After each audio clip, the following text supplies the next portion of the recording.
Así eres tú, Señor, eres nuestra esperanza, Señor Jesús, para nuestra vida.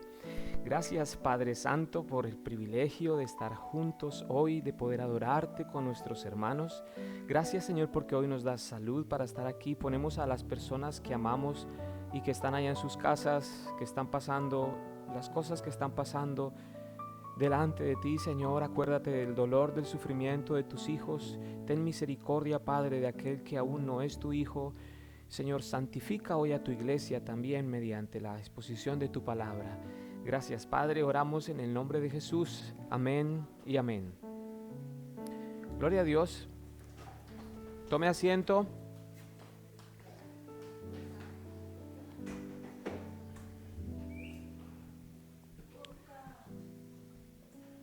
¿Quién está con los niños? ¿Cele?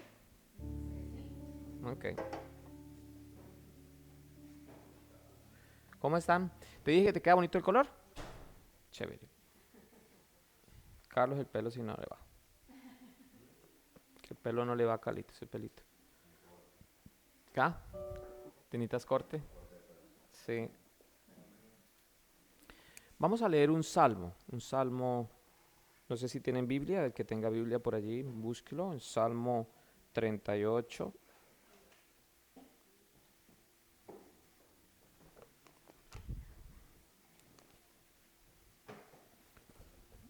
Ok.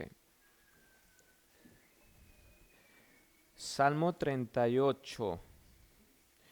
Fíjese cómo dice ese salmo. Dice oración de un penitente. Y forma parte del texto cuando dice para recordar. Es un salmo de David, dice que es para recordar. ¿Qué es lo que hay que recordar? Leamos del verso 1 al 10. Dice: Jehová, no me reprendas en tu furor, ni me castigues en tu ira, porque tus saetas cayeron sobre mí y sobre mí ha descendido tu mano. Nada hay sano en mi carne a causa de tu ira, ni hay paz en mis huesos a causa de mi pecado. Porque mis iniquidades se han agravado sobre mi cabeza, como carga pesada se han agravado sobre mí. Hieden y suspiran mis llagas a causa de mi locura. Estoy encorvado, estoy humillado en gran manera, ando enlutado todo el día, porque mis lomos están llenos de ardor, y nada hay sano en mi carne. Estoy debilitado y molido en gran manera. Gimo a causa de la conmoción de mi corazón. Señor, delante de ti están todos mis deseos, y mi suspiro no te es oculto. Mi corazón está acongojado, me ha dejado mi vigor, y aún la luz de mis ojos me falta ya. Si quiere, acompáñame al verso 21. Verso 21 dice: No me desampares, oh Jehová, Dios mío, no te alejes de mí. Apresúrate a ayudarme, oh Señor, de mi salvación. Es la conciencia de un pecador lo que está hablando allí el rey David. Uno muchas veces vive en la vida como da por sentadas cosas, como que tengo salud, como que si trabajo y ahorro, prospero, que si como bien estoy delgado, y uno da cosas por sentadas que son como la lógica, uno más uno, dos, y así funciona y ya. Aquí él involucra otro elemento y es el pecado, como parte de la ecuación de la vida. Em, y él está consciente de que es un ser pecador. De eso vamos a hablar hoy. Vamos a hablar de la naturaleza pecaminosa del ser humano. La naturaleza pecaminosa del ser humano es el título de la enseñanza. La enseñanza está contenida en Juan 18, verso 12 al 27. Y como dice allí, ese mismo texto está en Mateo 26, Marcos 14 y Lucas 22. Ahí queda eso como referencia si usted quiere estudiarlo posteriormente. Hoy el tema lo vamos a enfocar más bien como lo que presenta el texto en sí, el libro de Juan. No vamos a referenciarnos tanto con estos otros tres, de pronto un poquito para ver cosas que el texto mismo no trae, pero metámonos al texto para que ustedes comprendan de qué es lo que estoy hablando. Vamos a hablar del juicio del Señor. Bien, el juicio del Señor. Leamos desde la Biblia. Busquémoslo acá, libro de Juan. Juan, entonces estamos en el capítulo 18. Juan capítulo 18. ¿Sí? Juan capítulo 18. Y ya estudiamos la semana pasada el verso 1 al 11 y vámonos hoy del 12 al 27. ¿Listo? Juan 18, 12 al 27, leámoslo todo y después vamos a ir despacito para entender mejor. Entonces la compañía de soldados, el tribuno y los alguaciles de los judíos prendieron a Jesús y le ataron y le llevaron primeramente a Anás, porque era suegro de Caifás, que era sumo sacerdote aquel año. Era Caifás el que había dado el consejo a los judíos de que convenía que un solo hombre muriese por el pueblo. Y seguían a Jesús Simón Pedro y otro discípulo, y este discípulo era conocido del sumo sacerdote, y entró con Jesús al patio del sumo sacerdote. Mas Pedro estaba fuera, a la puerta. Salió, pues, el discípulo que era conocido del sumo sacerdote, y habló a la portera, e hizo entrar a Pedro. Entonces la criada portera dijo a Pedro: ¿No eres tú también de los discípulos de este hombre? Dijo él: No lo soy.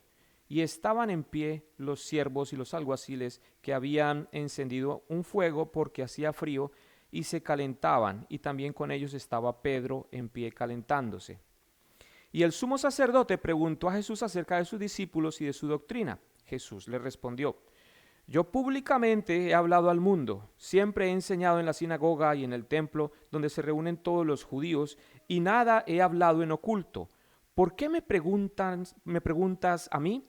Pregunta a los que han oído, ¿qué les haya yo hablado? He aquí ellos saben lo que yo he dicho.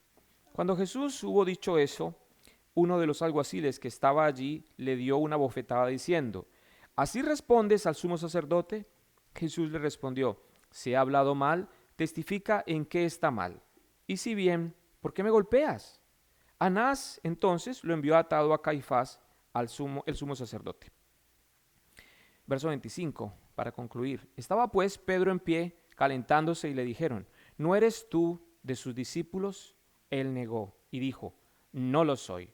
Uno de los siervos del sumo sacerdote, pariente de aquel a quien Pedro había cortado la oreja, le dijo: ¿No te vi yo en el huerto con él? Negó Pedro otra vez y enseguida cantó el gallo. Bien, aquí tenemos entonces la historia de hoy. Es una historia que pudiéramos haberla fraccionado en 4 partes y estudiarla así, y quisimos llevarla porque es un mismo bloque y de alguna manera el Señor presenta 2 historias entrelazadas y hay como 2 dramas, si se quiere, en esta historia de hoy. Pero pues para no enredarnos, como dije, vamos a traer lo que trae el libro de Juan y no vamos a darle tanta vuelta por otros textos o por las otras versiones que están en los otros 3 evangelios. Vamos al verso 12. Perdón, me salté, discúlpeme. No, antes de ir allá. En marzo 6, hace un año y tanto, en marzo 6 del año pasado, empezamos a estudiar el libro de Juan. Fíjese que ha pasado bastante tiempo, yo estaba revisando desde cuándo. Empezamos, marzo 6, empezamos a estudiar el libro de Juan. Hace más de un año. Hemos cubierto como 70 enseñanzas del libro de Juan, o sea, 70 semanas, sino más, del libro de Juan. Y nos quedan para concluir unas 7 enseñanzas más, 7 temas más por cubrir y se acaba el libro de Juan. Desde el principio del Evangelio, Juan nos muestra la majestad y gloria de nuestro Señor. Mire usted, si usted quiere ir por un momento conmigo al capítulo 1 de Juan. Capítulo 1 de Juan, mire, que fue lo que empezamos en marzo 6. Mire lo que decía en el verso 1. En el principio era el verbo.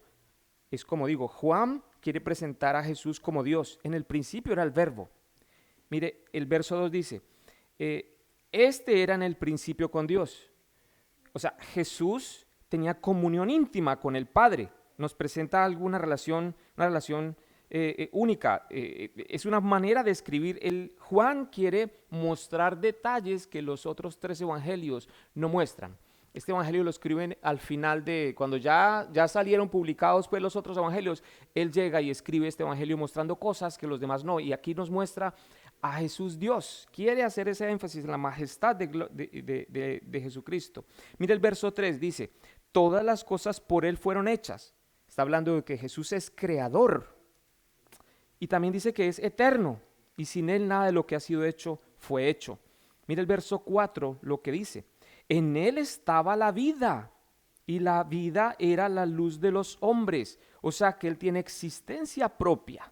Jesús tiene existencia propia. Son todas cosas que Juan nos quiere mostrar, que no muestran los demás evangelios. Si usted se va al verso 14 del mismo capítulo 1, Juan nos muestra cómo ese verbo, ese Dios, se hace carne. Mire lo que dice verso 14. Y aquel verbo, o sea, el verbo del verso 1, fue hecho carne, se volvió un ser humano y habitó entre nosotros y vimos su gloria como del unigénito del Padre. ¿Qué más queremos cubrir ahorita como introducción? Verso 48 del mismo capítulo 1. Verso 48. Le dijo Natanael, ¿de dónde me conoces? Aquí él declara su omnisciencia. Juan declara que Jesús lo sabe todo. Dice, ¿de dónde me conoces? Respondió Jesús y le dijo, antes que Felipe te llamara, cuando estabas debajo de la higuera, te vi. Él es omnisciente. Lo mismo que en el verso 24 del siguiente capítulo 2. Capítulo 2, verso 24. Pero Jesús mismo no se fiaba de ellos porque conocía a todos. El Señor entonces es omnisciente. Y en el verso 1 nos cuenta en el capítulo 2 cómo el Señor empieza a hacer milagros. Cuando, si ustedes se acuerdan, eso hace mucho tiempo, como le digo, hace por ahí 68 semanas, hace mucho tiempo, el Señor hace su primer milagro cuando convierte el agua en vino en las bodas de Caná. Entonces, eso es lo que hace Juan a lo largo de todo el libro, mostrarnos a un Jesús majestuoso, glorioso. Y aquí sigue y nos muestra como el desenlace. Eso es lo que está mostrando el capítulo 18. El Señor aquí ya no está enseñando a los discípulos, el Señor está en manos de aquellos que lo van a matar. La semana pasada empezamos el capítulo 18 y vimos el arresto del Señor. No voy a ahondar mucho en eso del resumen de la semana pasada, pero vimos el completo dominio del Señor, vimos la valentía de nuestro Señor y la dignidad como que cuando Él enfrenta el arresto. Vienen por Él y hablamos de 4 rasgos de su carácter que eran evidentes. Uno, ¿cuál fue? A ver si alguien se acuerda de algo. Valentía, sí, lo acabo de mencionar. Obediencia, sí, muy bien. Sí. ¿Qué más? Sí, muy bien, gloria a Dios. Son 3 rasgos de nuestro Señor. La valentía, Él enfrenta a la gente. Si los quiere mencionar rápidamente, valentía del verso 1 al 4, el poder del Señor cuando Él dice, yo soy, y toda la gente cae rendida a sus pies. ¿Sí?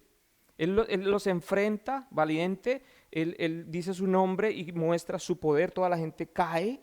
¿Sí? El amor que Él dice, no me toquen mis discípulos, déjenlos ir a estos, yo no... Si vienen por mí, llévenme a mí. Y por último, la obediencia, que él pues dice, no, para esto vine, no quiero que pase de mí esta copa. Yo para eso he venido al mundo, para morir. Él es una persona obediente y muy consciente. En el pasaje de hoy veremos a Jesús custodiado por sus enemigos, pero incluso aquí Juan continúa exaltando la grandeza del Señor frente a 2 hechos que trae el texto que acabamos de leer. Uno es frente a Anás, que es el sumo sacerdote, y otro el mismo Pedro. Aparentemente Jesús está en declive, lo están cogiendo, el hombre lo van a matar crucificado, que era la muerte romana, no era la muerte judía. El castigo de los judíos era apedrear, así es que mataban, lapidando, tirándole piedras a la gente, los judíos, pero pues tampoco lo podían hacer porque, aun cuando se daban mañas para hacerlo, mataron a Esteban a piedras, a un apóstol, discípulo, pero aquí querían mostrar toda la legalidad, querían matarlo de una manera legal. Entonces se los llevan, como dije, allí a Caifás y los llevan a Pilatos y a Herodes. La sección de hoy cubre 2 dramas que interactúan entre sí, de ahí que lo manejamos como un bloque. 2 dramas que son 2 verdades de la doctrina cristiana: la gloria de Cristo y la naturaleza pecaminosa del hombre. Son 2 realidades doctrinales que están en toda la Escritura. El Señor es bueno, misericordioso, nuestro Señor es glorioso, majestuoso, está en control, es digno, como acabamos de decir. Y por otro lado está el ser humano, que usted va a ver en el desarrollo de lo que hablamos, como Anás, siendo el sumo sacerdote, que representa eh, la más alta cercanía, si se quiere, con el Señor. El sumo sacerdote es quien tenía acceso a Dios, quien hablaba con Dios. Ese hombre hoy es un hombre corrupto, es lo que vamos a ver.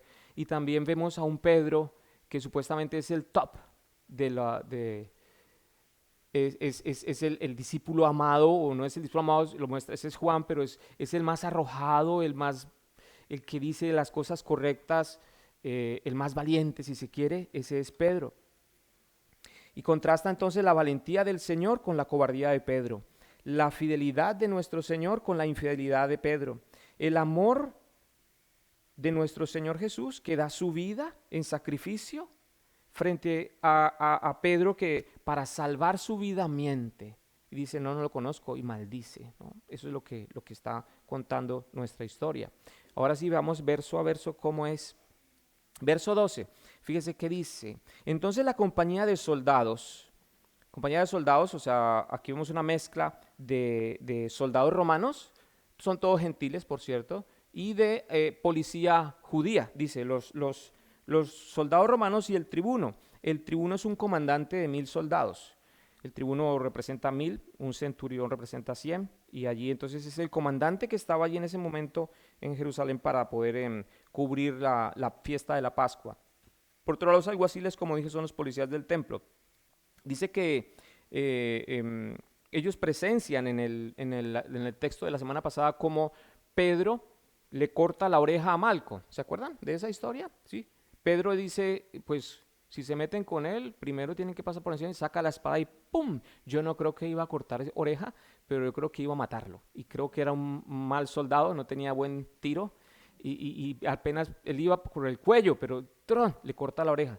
Eso hubiera sido grave si logra matarlo, ¿no? Aun cuando el Señor le pone la oreja, entendemos que pudiera haberlo resucitado también, pero pues a causa de esa muerte o ese intento de asesinato, Pedro ya tenía un cargo, un delito. Pedro era seguidor de Jesús y hasta ahí no tenía ningún problema. Pero cuando desenvaina la espada y atenta contra un soldado, es un intento de asesinato. Entonces, vemos la osadía de él. Segunda de Corintios 4:4. Frente al milagro de que el Señor le pone la oreja a aquel soldado Malco, la gente lo presencia y no les causa nada. O sea, vieron un milagro y no los conmueve. Vieron cómo el Señor manifiesta su poder y caen, ven cosas milagrosas, sobrenaturales, y ellos no se inmutan. ¿Por qué? Porque dice 2 de Corintios, en los cuales el Dios de este siglo cegó el entendimiento de los incrédulos, para que no le resplandezca la luz del evangelio de la gloria de Cristo, el cual es la imagen de Dios. O sea, ven pero no ven, no logran ver, ven un milagro, pero ellos están concentrados en que hay que cumplir órdenes, hay que llevar arrestado a este fulano de tal.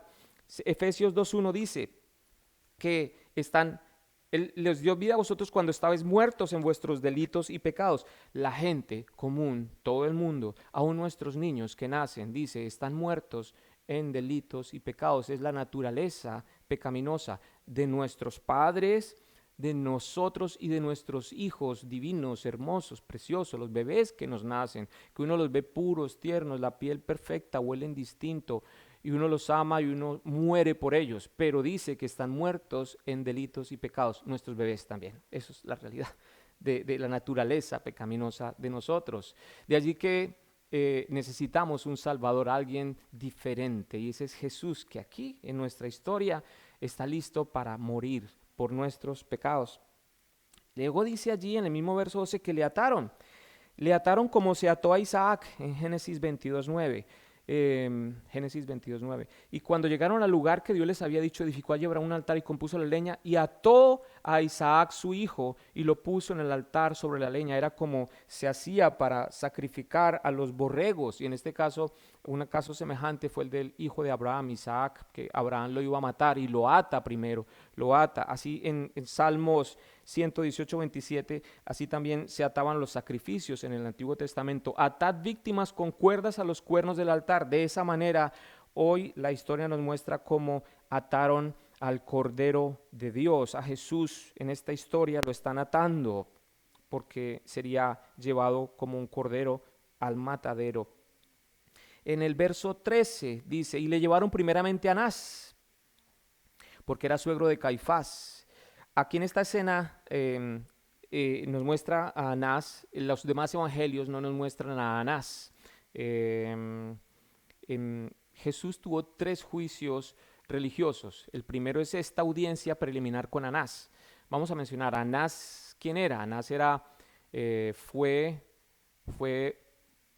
sumo sacerdote, ya no es sumo sacerdote en ejercicio, pero es como cuando uno le dice al presidente de los Estados Unidos presidente, siendo que ya no es. O sea, como por ejemplo Trump se le sigue diciendo presidente Trump, o en Colombia se le dice al presidente Uribe, pero es expresidente, ¿no? Y pues hoy por hoy se recalca mucho eso, expresidente, no presidente, pero culturalmente siempre ha sido que aquel que ha tenido esa dignidad se le sigue llamando por esa dignidad.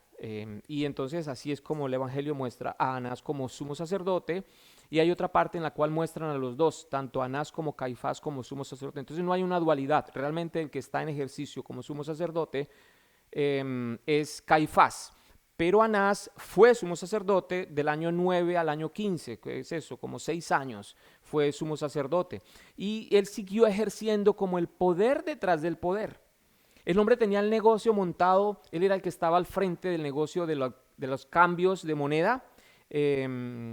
Cuando llegaba la gente extranjera para sacrificar y tenían que también pagar sus diezmos y sus ofrendas en dinero, entonces el que estaba a cargo de los cambistas era precisamente Anás. Era el negocio que él tenía. También tenía a cargo el negocio de vender las ovejitas, los cabritos y las tórtolas, que era como ellos limpiaban sus pecados. Estoy hablando de cosas muy densas de pronto no. Pero bueno, el hecho es que cuando llega toda la fiesta de Pascua, todos los judíos tenían que ir a Jerusalén. Y en el templo, para limpiar sus pecados, como dije, tenían que llevar animalitos. Ellos los traían. Entonces, el negocio de Anás, ¿cuál era? De este sumo sacerdote que no ejercía, pero ejercía detrás, era que él tenía allí un hato grande de ovejitas. Entonces decían, el hombre venía con su ovejita y traía una pequeña manchita debajo del talón, por acá, chiquitica. Entonces, no, esa no sirve porque no puede tener mancha. Entonces, mire a ver, pero no puede limpiar sus pecados, así que, entonces el hombre decía, ¿y qué hago? No, pues acá le tengo unas que sí sirven, estas están limpias. Y entonces le vendían a precio 10 veces más caro la ovejita. Y la de él pues se la llevaba o tenía que rematarla ya, y había un mercado importante de eso. Entonces así es como se lucraba. Este hombre era muy, muy rico. Anás era un hombre muy corrupto. Mateo 27, 1 y 2 nos cuenta, la primera audiencia es ante este Anás, y la segunda, 27, 1 nos dice, venida la mañana, todos los principales sacerdotes y los ancianos del pueblo entraron en consejo contra Jesús para entregarle a muerte, y le llevaron atado y le entregaron a Poncio Pilato, el gobernador. O sea, no nos vamos a ahondar mucho en esto, pero de manera ilegal hubo 3 juicios religiosos en contra de Jesús. También hubo 3 juicios civiles contra el Señor en este momento. Eso es lo que está ocurriendo. No nos vamos a parar a detallar cada cosita, cada aspecto, pero ocurrió muy rápido. Eso ahí lo cogen de noche, en la madrugada lo juzgan y ahí al otro día lo están matando. O sea, en cuestión de horas lo juzgan y lo matan. Eso es la historia que estoy contando. Ok. Los juicios civiles, ¿cuál fueron? Uno fue frente a Pilato, el otro fue frente a Herodes y el tercero nuevamente con Pilato. ¿Quiénes son? A ver si se puede mencionar rápidamente. El Pilato es el que realmente representa al emperador romano, ¿sí? Él es el que decide, muere este o no, y lo puede matar de isofacto, porque así es, ¿no?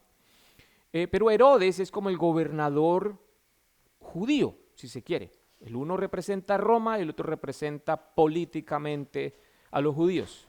El miércoles hablamos de eso, que él realmente se hacía llamar Herodes tetrarca, que era como rey, ¿no? Herodes era supuestamente, pero realmente no era un rey, sino que era un gobernador, ¿sí?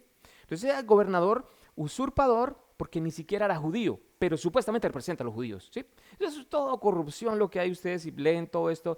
todos santos, todos puros, pero realmente son corruptos. ¿Qué estamos viendo entonces? Estamos viendo la primera escena. ¿De qué? Del juicio del Señor, ¿no? Dije que la historia se entrelaza con la historia de Pedro. Tenemos por un lado entonces el juicio del Señor que va corriendo, digo de manera ilegal, y por otro lado la historia de Pedro que va corriendo paralela, que es la negación de Pedro. Estamos viendo la primera parte de dos partes del juicio del Señor, ¿sí? Esta es cuando está frente a Anás. Volvamos al verso 13. Verso 13 dice, sí, ok, sí, verso 13. Lo tienen allí al frente, ¿sí? Este Anás lo reemplaza, como dije, él gobierna 6 años, lo reemplazan sus hijos. Él sigue entonces a través de sus hijos gobernando. Hasta un nieto lo reemplaza. Y por último, Caifás, que es el que está ejerciendo como sumo sacerdote, es su yerno, ¿no? Y claro, tenía razón de que él siguiera siendo debajo de cuerda el sumo sacerdote, porque Números 35:25 establecía que el cargo de sumo sacerdote era vitalicio, como lo pueden ver allí. Lucas 3:2 presenta a los dos sumos sacerdotes como en ejercicio. Dice, y siendo sumos sacerdotes Anás y Caifás, vino palabra de Dios a Juan, hijo de Zacarías, en el desierto. Si ve que denota a los dos, a Anás y a Caifás, pero como digo, Anás es el viejo sumo sacerdote, y Caifás es el que realmente está allí en ejercicio. Caifás era terrible, ¿no? No voy a entrar en detalles de Caifás, pero Anás estaba molesto, como dije hace un rato, porque Jesús había interrumpido sus negocios. Le estaba causando problemas económicos. Eso fue lo que pasó, la molestia. Entonces, Anás quería verle la cara al tipo, porque estaba detrás de él hacía rato y no había podido pescarlo. Le había hecho varios intentos, Anás, pero no podía. Entonces, por fin lo tiene. Llévenselo primero a Anás, diría Caifás. Yo quiero verlo. Tiene su vaina con él, ya 2 veces. La primera vez fue al principio del ministerio, que el Señor va y limpia el templo y acaba con todo eso. Y la segunda vez fue aquí, antecitos, hacía unos pocos días. Él había estado en el templo y había limpiado el templo de toda esa corrupción económica que tenía allí. Okay. La primera vez fue en Juan 2:15-16, que el Señor hace un azote de cuerdas y echa fuera del templo a todos. Y la segunda fue en Mateo 21:12-13, que nos cuenta. Ahí está, volcó las mesas de los cambistas y las sillas de los que vendían palomas. Mi casa será llamada casa de oración. En el verso 14 de nuestro texto, volviendo a nuestro texto, el Señor está haciendo referencia, o la historia está haciendo referencia a Juan 11:49-52. Creo que está por allí, Juan 11:49-52. Esa historia, nosotros hablamos de ellos ya también. Dice, Caifás era uno de ellos, o sea, Caifás el sumo sacerdote, les dijo, vosotros no sabéis nada. O sea, ustedes están perdidos, le está diciendo Caifás. ¿No se dan cuenta que conviene que un hombre muera por el pueblo y no que toda la nación perezca? Dice, esto no lo dijo por sí mismo, sino que como era el sumo sacerdote aquel año, profetizó que Jesús había de morir por la nación. Notan que, curiosamente, siendo que Caifás era un hombre corrupto, pero estaba ejerciendo una posición que Dios le había permitido ejercer. Digamos, era el pastor de pastores, si se quiere. Era el obispo. Caifás era el sumo sacerdote. Y en esa dignidad profetiza. Y dice que Jesús moriría para darle vida a los otros. Para que no perezca toda la nación, sino que muera solamente uno. A esa es la referencia que trae nuestro texto en el verso 14. ¿Sí? Él está profetizando acerca de la muerte del Señor. Caifás mismo. Bien, ¿qué más podemos mencionar? Nada, que concluimos esta sección en que el sumo sacerdote es aquel que es más cercano a Dios, en teoría, pero aquí es el más corrupto. Y ahí la cámara voltea y nos empieza a contar la historia. Moro, no se duerma. Yo la veo como ya parpadeando. Está entre Caifás. Bueno, bien, Morito, bien. Entonces, decíamos que aquí la cámara hace un giro, ¡pum!, y nos saca del juicio y nos lleva a donde Pedro. Nos lleva a ver la negación de Pedro. O sea, es otra historia. Por eso hay que estar atento. Luego la historia nos vuelve al juicio y luego vuelve y nos trae a Pedro. Pero eso fue todo lo que hemos leído, pero miremos. Se enfoca en Pedro en el verso 15. verso 15. Y seguían a Jesús Simón Pedro y otro discípulo.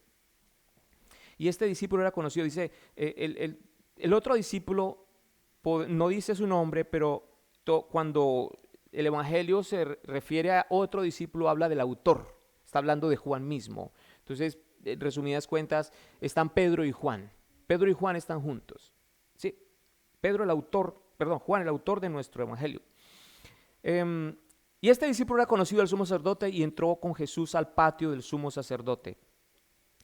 Al parecer la valentía o la aparente valentía de Pedro, que le corta la oreja a Malco, pues se acaba porque ya empieza a seguirlo pero de lejos. Él huye como todos los apóstoles. En Mateo 26, 56 dice, y aquí aparece, ¿cómo dice? Mateo 26, 56, se me están durmiendo. Mas todo esto sucede para que se cumplan las escrituras de los profetas. Entonces todos los discípulos dejándole huyeron. Todos los discípulos huyen. Entre esos Pedro. No es que Pedro hizo algo especial. Pedro huyó como todos huyeron. Y Juan entra en el verso 16. Mas Pedro estaba fuera a la puerta. Salió pues el discípulo que era conocido del sumo sacerdote y habló a la portera e hizo entrar a Pedro. Juan está adentro ya. Dice que tiene como que parece que la familia de Juan era una familia con dinero, tenía un negocio de pesca importante y tenían algún vínculo familiar con el sumo sacerdote. Esas son cosas que leí paralelas en la historia de cómo es que Juan llega a ser conocido de Caifás, el sumo sacerdote, y de Anás, de la familia de Anás particularmente. Pero entonces Juan ya está adentro y se da mañas para entrar a Pedro. Entonces ahí es cuando entra Pedrito. Juan ya está adentro y está mirando de lejos al Señor, pero entonces Pedro quiere estar en la jugada y no lo dejan entrar. Yo me imagino a Pedro que era barbado, que era medio ahí desarreglado. Yo me imagino que andaba como con ganas de pelearse con todos, pues había sacado la espada, ya era un hombre de armas tomar. Entonces yo creo que no lo iban a dejar entrar muy fácil allí, no tenía cara de muy buenos amigos Pedro. Entonces lo logra colar. En el verso 17... la esclava pregunta que si no era discípulo. Es una esclava, esa posición allí. No están en un templo, están en la casa del sumo sacerdote Anás, fake, pues, sumo sacerdote. Y ver esa mujer nos muestra que no están en el templo, están allí, en la casa de él. Es una esclava, una sirvienta, si se quiere usar ese término peyorativo, una jovencita, sirviente, esclava. Y la esclava le pregunta que si no era discípulo de Jesús y él lo niega. Jesús conocía a Pedro más que él mismo. Juan 13, 37, 38 dice, le dijo Pedro, Señor, ¿por qué no te puedo seguir ahora? Está preguntando Pedro, unos capítulos antes. Y el mismo Pedro ha dicho, mi vida pondré por ti. Jesús le respondió, ¿tu vida pondrás por mí? De cierto te digo, no cantará el gallo sin que me hayas negado 3 veces. Imagínese cómo estaría Pedro empezando a negar frente a una persona que es la portera nada más de un sitio, una casa, y él ya negando a aquel que dice él que iba a dar su vida. Él estaba supuestamente dispuesto a dar su vida por Jesús, pero frente a la menor prueba lo niega, ¿no? Y ahí uno puede sacar una aplicación muy práctica. Usted con usted, yo con yo, si se quiere. No nos sobreestimemos. No sobreestime sus logros. No sobreestime el punto donde usted ha llegado en su vida económica, en su vida social, en su vida espiritual. No sobreestime su fe. No sobreestime su moral, su ética. No sobreestime su cristianismo, su fidelidad y su amor. Porque si usted ve bien, y yo quisiera que lograran ver, que tuvieran sus ojos abiertos hoy para ver lo que está pasando. La escena es terriblemente delatadora. Uno puede ver al discípulo que dijo cosas como... tú eres el Cristo, el Hijo del Dios viviente, había dicho Pedro. Él había hecho cosas radicales. Uno puede ver a Pedro caminando sobre el agua. uno puede ver a Pedro como, si se quiere, el más ferviente seguidor del Señor, el discípulo estrella. Hay tres que sobresalen, y los dos más importantes es Juan y este sobre todo Pedro. Pedro, tremendo discípulo ocular que estaba con él cuerpo a cuerpo. Yo creo que él dijo, todos se rajarán, pero yo no me rajo, yo no. Es que no me conoces, Señor, tú no sabes de lo que yo soy capaz. Él era tremendo, Pedro, pero él se sobrevaloró y él decide de suyo propio seguir al Señor.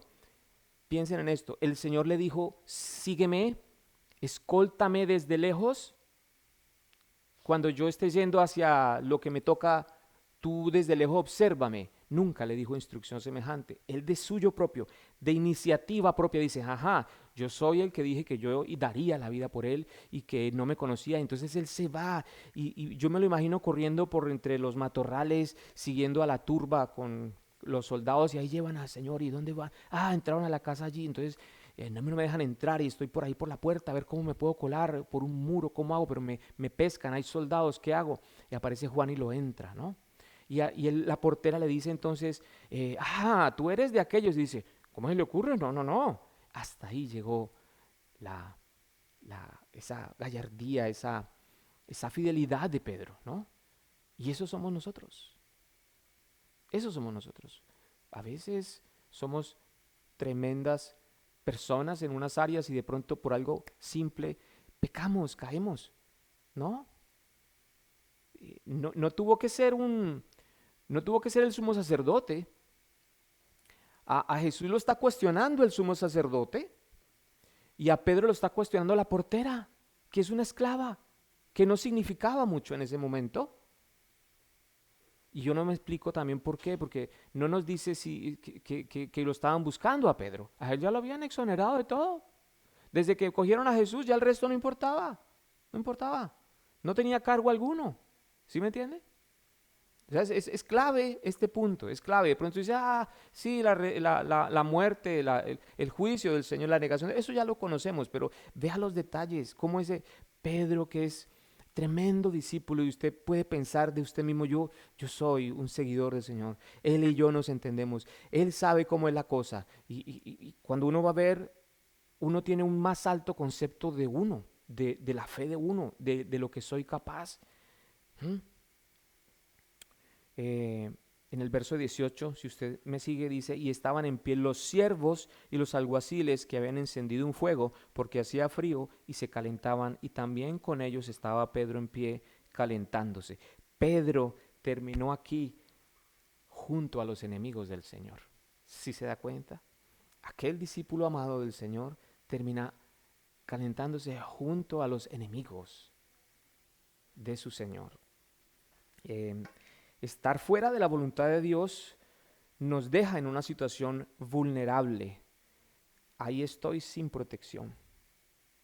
Él estaba caminando por su brújula propia. No fue la guía del Señor. Él dijo, esto es lo que quiero hacer, esto es lo que voy a hacer. Quizá diría, sorprenderé a mi Señor, verá mi fidelidad. Cuando me vea ya metido, de pronto le daré valor. Quizá pensó. ¿Se acuerdan que él al final llega y tiene un encuentro visual, hace con el Señor? Ahorita lo mencionaremos.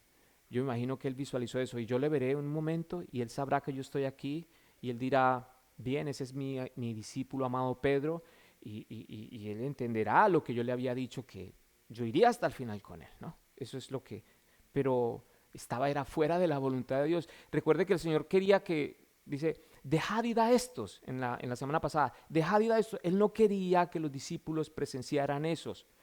Su fe no estaba lista, ellos no estaban todavía listos para soportar esa prueba. La prueba de que eres tú, tal. Él pudiera haber rectificado. Pedro hubiera podido decir, ¿sabes qué? Mentiras. Sí, yo estaba con él. ¿Y qué hubiera pasado? No pasa nada. El Señor seguramente lo hubiera también librado. Le hubiera dicho, déjenlo. De pronto el Señor hace otro milagro y tendríamos otra historia más que contar. Cómo de pronto Pedro sale libre. Porque luego, si usted sigue leyendo el Evangelio, Pedro después es librado. ¿Se acuerdan que a Pedro lo apresan y el hombre sale libre después? milagrosamente. O sea, de esa misma manera hubiera podido pasar aquí. El Señor es todopoderoso, pero el Señor sabía que en ese momento Él no estaba listo. Ahora, salgámonos de Pedro. ¿Se acuerdan que hay dos historias? Y hablamos al principio del juicio y luego hablamos de Pedro. Ahorita volvemos al juicio. La cámara se enfoca nuevamente en el juicio del Señor. En el verso 19. Y el sumo sacerdote preguntó a Jesús acerca de sus discípulos y de su doctrina. Cuando estudiamos el capítulo 11 del Evangelio, nosotros vimos el milagro de la resurrección de Lázaro. ¿Se acuerdan? Que hay un milagro, el Señor resucita a Lázaro. Los líderes religiosos concluyeron que debían matarlo. Capítulo 11, verso 47. Leamos. Entonces los principales sacerdotes y los fariseos reunieron el concilio y dijeron, ¿qué haremos? Porque este hombre hace muchas señales. Entonces Caifás, uno de ellos, sumo sacerdote aquel año, les dijo, vosotros no sabéis nada, esto ya lo leímos, ni pensáis que nos conviene que un hombre muera por el pueblo, ni que toda la nación perezca, así que desde aquel día acordaron matarle. O sea, ¿qué es lo que estoy diciendo? El juicio es una farsa. El juicio que estamos hoy narrando es una farsa porque lo estudiamos en este capítulo 11. En el 47 dice, ¿qué haremos? Se preguntan, ¿qué haremos? Está diciéndose el sumo sacerdote.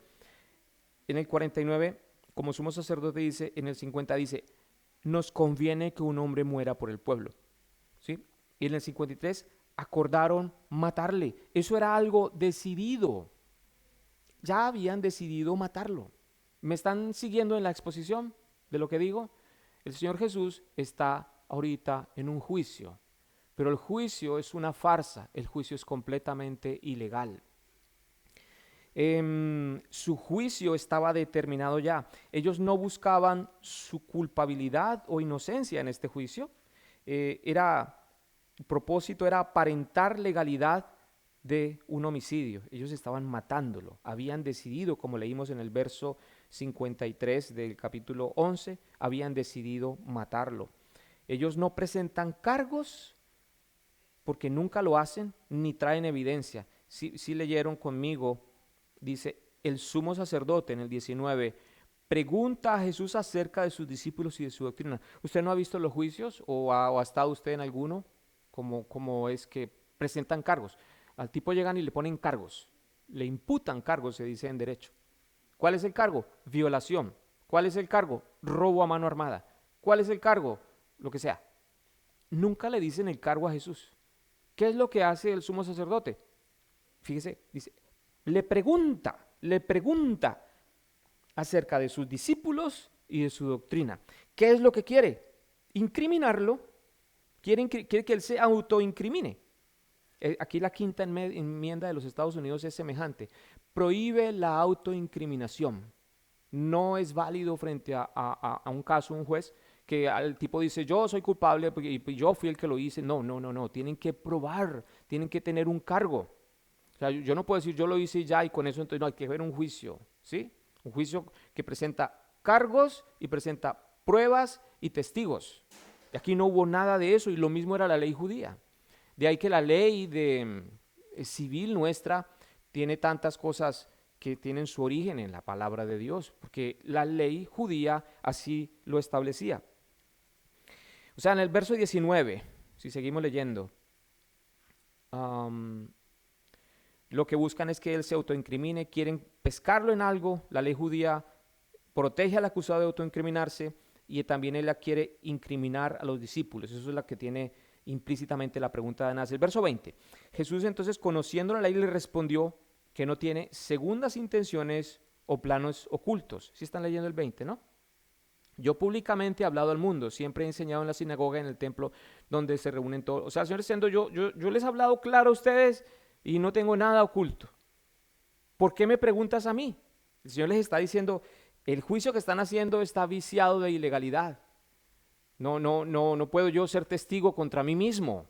Ustedes tienen que traer testigos. ¿Por qué me preguntan a mí qué es lo que yo he dicho? Vayan, traigan testigos que digan lo que yo he dicho. ¿Qué les enseño? Yo he hablado claro. Jesús conoce la ley claramente, Jesús conoce el procedimiento civil, el procedimiento penal de la ley judía, y Él les está diciendo, hagan un justo juicio. ¿Por qué me preguntas, Anás? haz un justo juicio. Lo que estás haciendo es una parodia. Haz un justo juicio. Y se quedan callados. Ahora, entonces los cuestiona acerca de los requisitos de la ley, que ellos necesitan presentar un caso y necesitan presentar sus testigos. En el verso 22, mire lo que ocurre. Hay un fulano que quiere congraciarse. Cuando Jesús hubo dicho esto, uno de los alguaciles, o sea, un policía del templo, que estaba allí, le dio una bofetada diciendo, ¿así respondes al sumo sacerdote? Siempre hay como un sapo, ¿no? Que quiere quedar bien frente a su jefe o lo que fuera, y, y lo golpea, y lo golpea de una manera ilegal, porque también golpear a una persona que ni siquiera está sindicada, porque no había cargos todavía, y así hubiera cargos, no podían golpearlo, es ilegal. O sea, lo que están haciendo todo es ilegal. Como que lo juzgan de noche, no se puede, era ilegal. La ley judía todo eso lo tenía claro. El juicio es completamente viciado, el juicio religioso frente a la autoridad judía, así como el juicio civil. Claro, obviamente, el juicio civil, ellos son autoritarios, es un gobierno autoritario, ellos podían decidir la muerte sí, de inmediato, pero frente a la ley judía, ellos no podían hacerlo como lo estaban haciendo. Hechos 23:2 nos cuenta un caso parecido a que vivió el apóstol Pablo.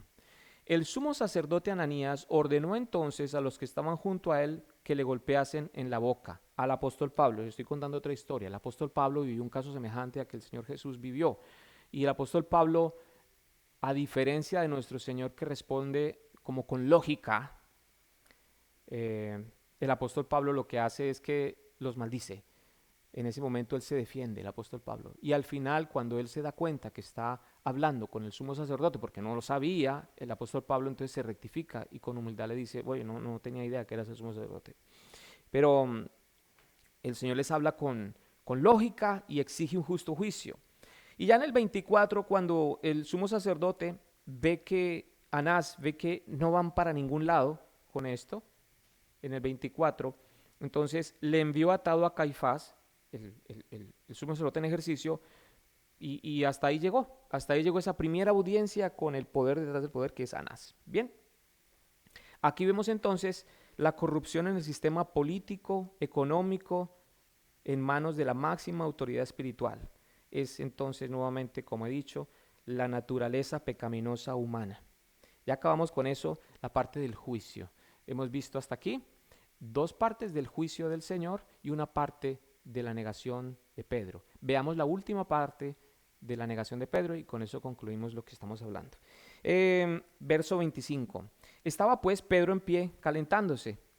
¿Se acuerda? Volvemos a la escena. Está allí calentándose.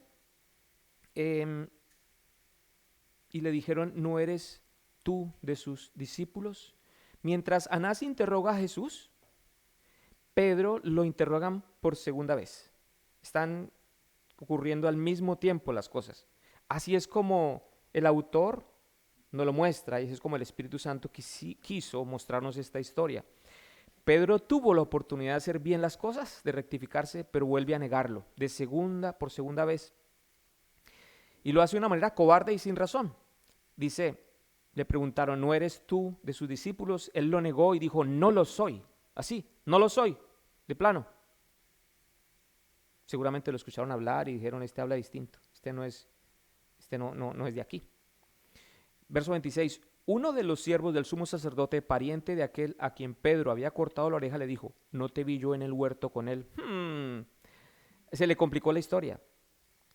O sea, lo había cuestionado la portera, lo había cuestionado alguien allí calentándose con él, había frío, era de noche. Pero ahorita lo cuestiona un pariente, un doliente, un pariente de aquel que le cortaron la oreja, pariente, primo de Malco. Y entonces dice, me pillaron. El tipo fue un testigo ocular, lo vieron, lo vieron. Yo te vi allá, y dice, uy, me pescaron. Eso es lo que está pasando acá. Marcos 14:71 nos dice la reacción. Marcos 14 nos dice la reacción de Pedro cuando lo acusan. Él entonces se transforma en un fulano de tal. Dice, Pedro comenzó a maldecir, hijo de tantas, no sé cuántas, estos que y a jurar, yo es que, mejor dicho, que ratata, y se destapa. Dice, no conozco a ese hijo de tantas. ¿Cómo les parece? ¿De quién me hablas? Se emberracó. Hombre, se le salieron todos y empezó a maldecir. Echaba madres y todo eso. Eso es lo que estaba contando la historia. ¿Para qué? Pues para librarse, para protegerse, porque ya lo... Entonces él, me imagino que el primo diría, bueno, me puedo equivocar. Vestía parecido, tenía la misma barba y le faltaba un poquito, pero me puedo equivocar porque los de Jesús no son así. Este cambio, este man, esto es una grosería de tipo. Entonces lo soltaron, lo dejaron tranquilo. Le tocó actuar de villano, ¿no? A Pedro para librarse. El verso 27, y es el último verso. Fíjese que llegamos, parecía que nunca llegábamos. Negó Pedro otra vez y enseguida cantó el gallo. Cuando él lo niega, Lucas 22, versos 61 y 62, nos muestra una escena que no nos muestra nuestro texto.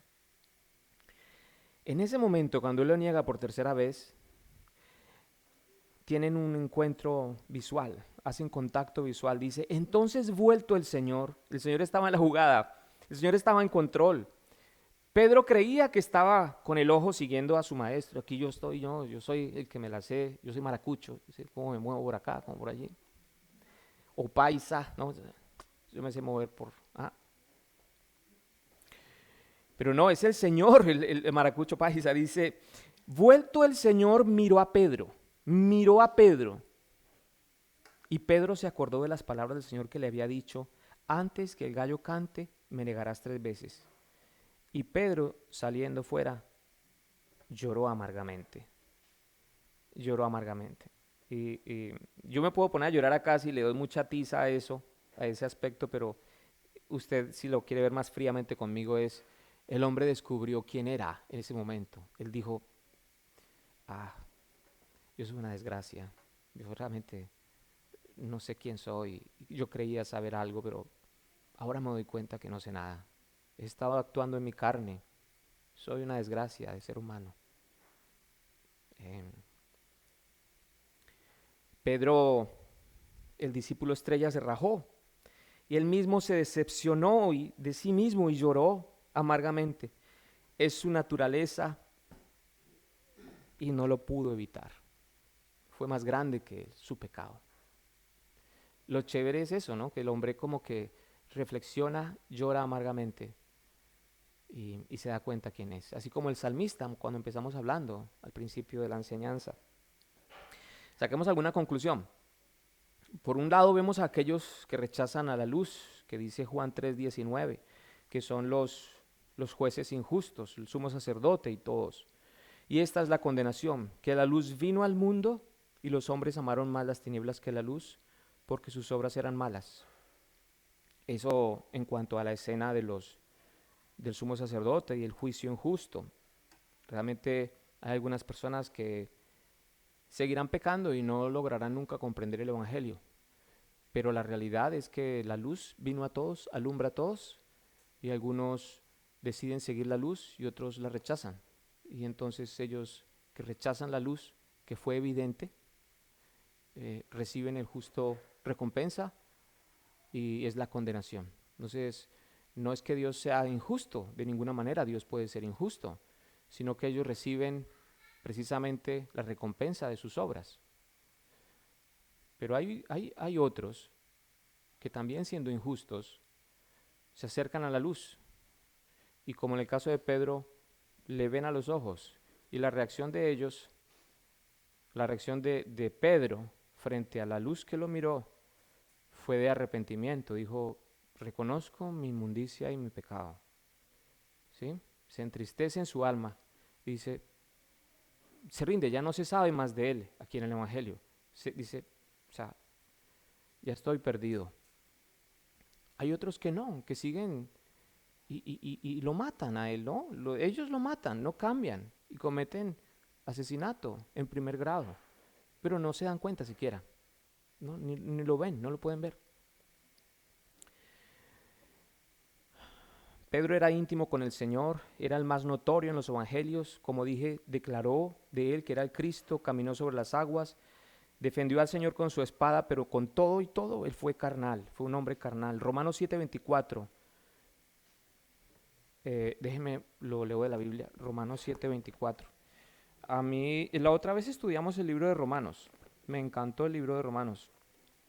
Creo que vamos a tener que estudiarlo otra vez, pero grabarlo, porque no grabamos nada de lo que estudiamos. Pero miremos el verso 24 de Romanos 7 por un momento. Eh, ya voy a acabar. Ténganme un poquito de paciencia, quiero concluir, estoy haciéndolo. Verso 24 dice, miserable de mí, ¿quién me librará de este cuerpo de muerte? Fíjese que es el apóstol Pablo. Esta es una sección que está titulada El pecado que mora en mí.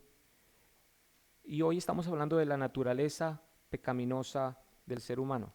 Y eso a mí particularmente me llama mucho la atención porque es una cuestión que yo no sé si usted se pregunta, es inquieto como yo, pero yo me pregunto, bien, ok, soy pecador, ¿y cuándo venzo esto? ¿Cuándo acaba esto? ¿Cómo concluye? Porque estoy derrotado todos los días, por favor, Señor.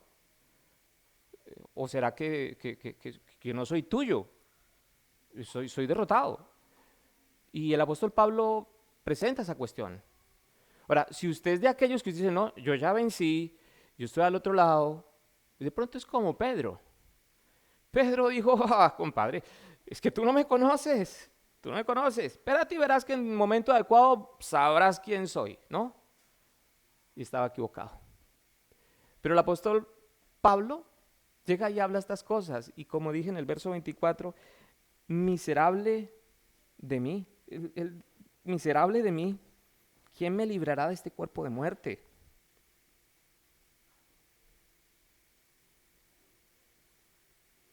No sé usted, pero a mí me conmueve eso. Eso es duro. Pero en el verso 25 sigue, mire lo que dice. Gracias doy a Dios por Jesucristo nuestro Señor. Él tiene la respuesta ahí implícita. Dices, gracias a ti, Señor. Y sigue diciendo, sigue planteando la misma cosa. Dice, la misma, miserable de mí, pecador. Dice, así que yo mismo con la mente sirvo, o sea, con mi ser espiritual, sirvo a la ley de Dios, más con la carne a la ley del pecado. Es decir, nosotros seguimos pecando y lo haremos hasta que muramos. Cuando yo me paro como de una parte más alta, yo voy como caminando en un valle y de repente estoy como en una parte más alta, en una montaña, y observo y digo, pobrecitos aquellos pecadores, no, menos mal yo estoy aquí en este nivel, gloria a Dios. Ahí yo soy ese Pedro que estoy listo para ser avergonzado y caer. Dios tenga misericordia de su vida si usted está ahí. Porque la realidad es esa, miserable de mí. Esa es la realidad del creyente, por favor. Miserable de mí, dice el apóstol Pablo. No lo está diciendo, por favor, no lo está diciendo en pecado de adulterio, no lo está diciendo en una... No, es muy consciente, está hablando pura teología y dice, ¿quién me librará? Jesucristo. Romanos 7:25, la respuesta es Jesús.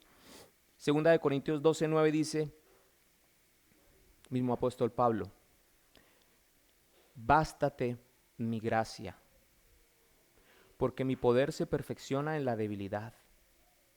Si usted es esa persona que usted dice, yo soy una desgracia de ser humano, usted está listo para recibir la misericordia, el perdón de nuestro Dios. Bástate mi gracia.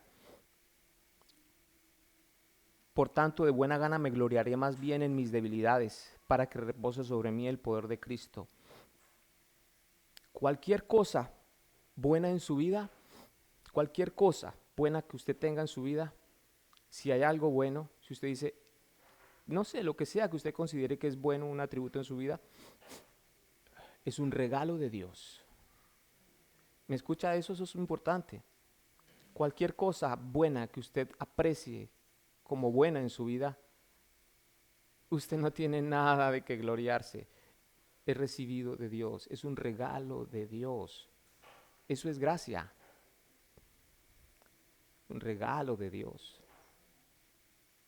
Cualquier cosa que usted diga tener buena en su vida es un regalo de Dios. Bástate, dice bástate, bástate, dice Señor, bástate. Todo lo bueno que tienes en tu vida, si tienes algo bueno, es por la misericordia de nuestro Dios, es la gracia de nuestro Señor. Tenga cuidado si está allí en este momento. Vamos a hacer la Santa Cena.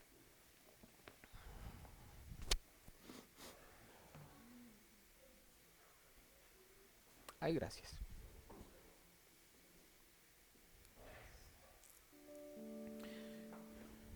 Pues tenemos estas copitas, todas chéveres, que tienen cosas que se inventan, yo creo, en la pandemia, me imagino. O no sé, estarían mucho antes, yo creo que sí, yo estoy hablando cosas que no sé. Pero tienen arriba un pedacito de pan, chiquitito, parece una hostia católica. Hostias. Échale arequipe. Esto es, voy a poner esto acá.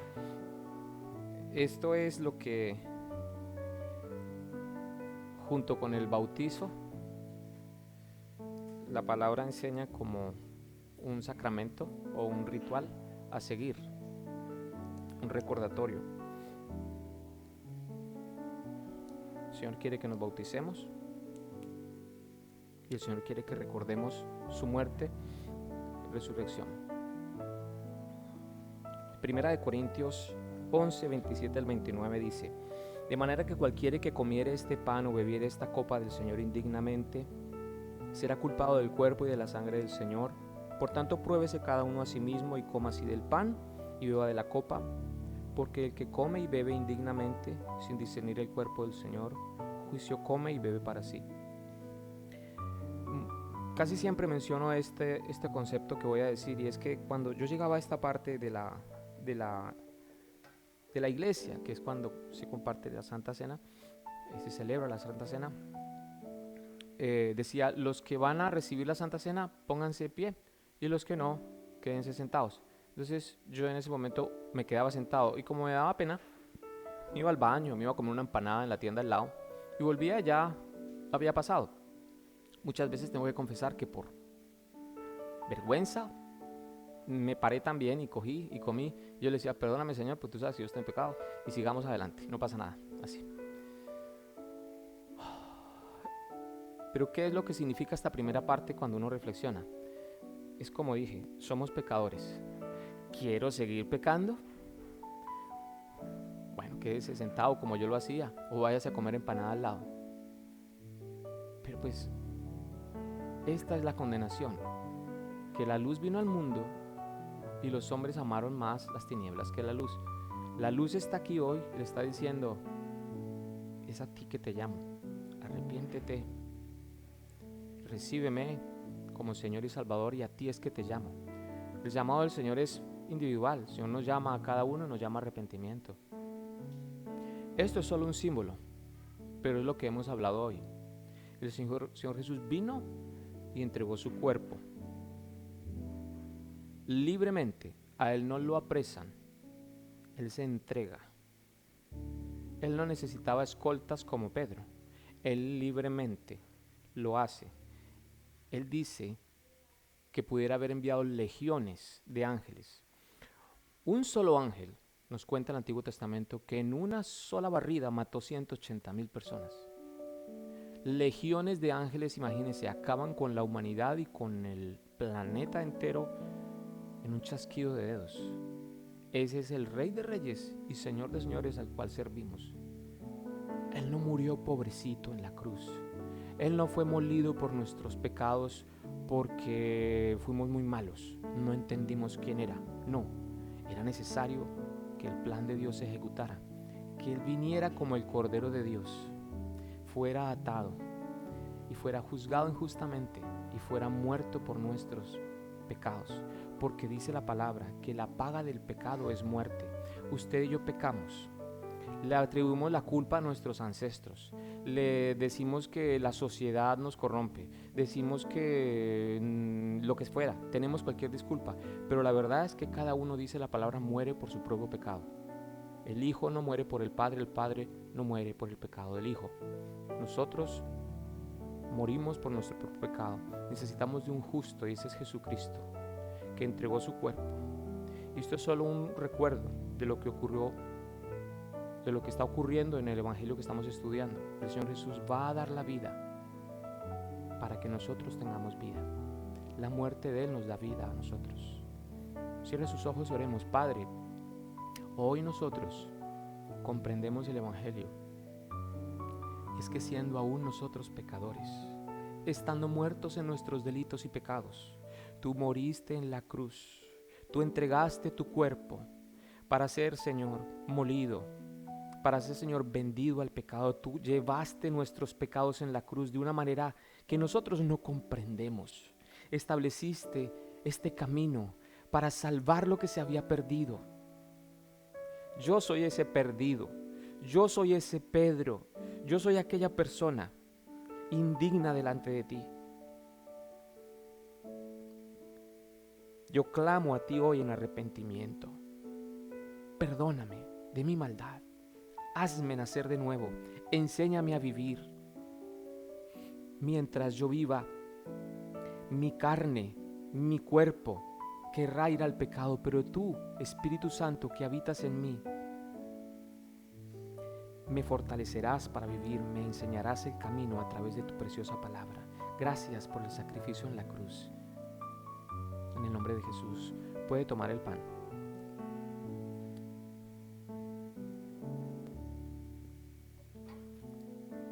Porque yo recibí del Señor lo que también os he enseñado, que el Señor Jesús, la noche que fue entregado, tomó pan y habiendo dado gracias, lo partió y dijo: tomad, comed, esto es mi cuerpo que por vosotros es partido, haced esto en memoria de mí. Asimismo tomó también la copa después de haber cenado, diciendo: esta copa es el nuevo pacto en mi sangre, haced esto todas las veces que la bebiereis en memoria de mí. Puede tomar la copa. Así pues, todas las veces que comieres este pan y bebieres esta copa, la muerte del Señor anunciáis hasta que Él venga. Primera de Corintios 11, 23 al 26. Gloria a Dios, con esto acabamos y vamos a orar para terminar. Padre, te agradecemos por tu preciosa palabra que ilumina nuestro camino, es manantial, es una mesa servida para nosotros de manjares, para nuestro espíritu. Señor, tantas veces tenemos miedo y aflicción en el camino de la vida, pero tú, Señor, estarás allí para nosotros. Aderezas mesa delante de mí en presencia de mis angustiadores, unges mi cabeza con aceite. Tú eres mi pronto auxilio, Padre eterno. No pares de hablarnos a ninguno de los que estamos aquí de manera presente. Sigue haciéndolo por tu misericordia.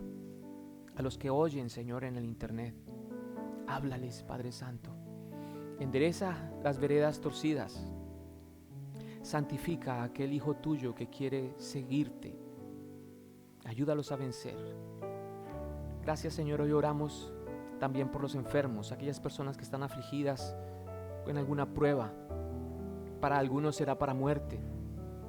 Para otros, Señor, para que den la gloria a ti por tu milagro, por la sanidad que recibirán. Pero en todo, Padre Santo, llévate la gloria. Sana al enfermo, te rogamos hoy. Padre Santo, te pedimos también por nuestra área económica, muchas veces mal administrada. Ayúdanos a ser mejores administradores de lo que nos das. Gracias por la salud, por la economía. Y a aquellos que están afligidos con falta de fe, Padre Santo, ayúdalos, convéncelos. Bendice al dador alegre, Padre Santo, a aquellos que siembran para ti. Gracias, Padre. Oramos en el nombre de Jesús y te entregamos esta semana. Amén. Bueno, Dios los bendiga. Nos vemos, si Dios quiere, por aquí, por el YouTube, a los que están allá en el internet. Un abrazo. Buena semana.